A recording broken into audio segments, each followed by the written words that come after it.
Hi, today I'm going to talk about MOSFETs. If you look around your house, you'll see MOSFETs all over the place.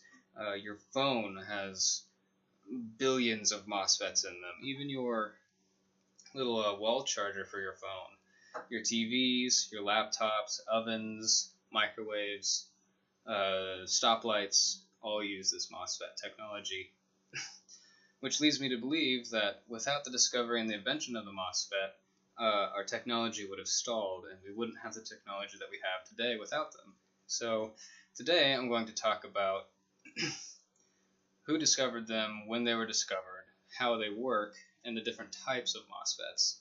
So according to Wikipedia, in 1925, a man named Julius Edgar Lilienfeld patented the idea of the MOSFET. It wasn't until about 34 years later, in 1959, two men from Bell Labs named Dawon Kang and Martin Atala actually perfected the MOSFET and essentially created the MOSFET that we use today. The MOSFET actually stands for metal oxide semiconductor field effect transistor. Let's focus on the semiconductor part for a second. Semiconductor is not quite a conductor and it's not quite an insulator. In other words, it's not like a metal and it's not quite plastic or glass. This effectively allows us to control the amount of positive or negative charges within the material itself through a process called doping. So now that we know who made them and what it's made out of, I can explain how they work. And I drew up a little diagram that I copied from a textbook called Microelectronic Circuits by Cedric Smith, and this is essentially a basic MOSFET.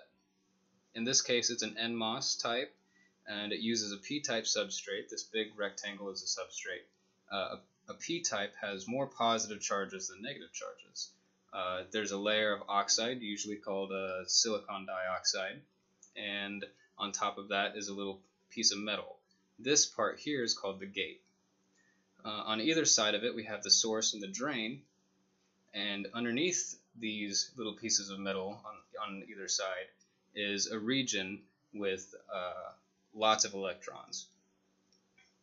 So when we apply positive voltage to the gate, we accumulate all these positive charges on top of the oxide, which causes all the positive charges in the substrate to be pushed to the bottom. And it attracts all the negative charges right underneath the oxide, creating a channel for current to flow. When we apply a voltage to either the source or the drain, we can actually cause current to flow in either direction, thus completing the circuit.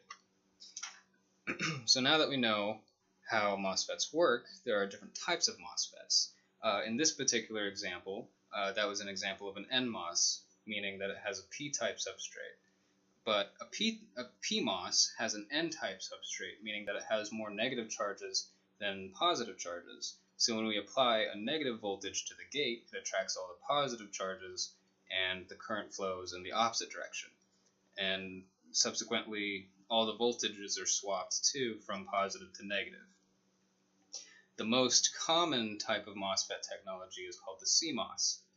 This is a combination of the NMOS and the PMOS type MOSFETs. They just kind of sit right next to each other, and this allows us to create very complicated and very, very complex, like digital logic circuits.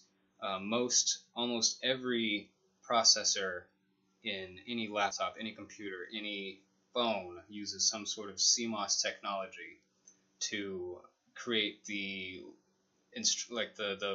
digital logic structure that it needs to execute its commands. So, as you can clearly see, without this MOSFET technology, we wouldn't have our phones, we wouldn't have our phone chargers, because these MOSFETs actually amplify voltage and can push that voltage into batteries. We wouldn't have TVs, our street lights wouldn't, or our stoplights wouldn't be quite the same. Our radios and our stereos wouldn't quite be what they are today. So thank you very much.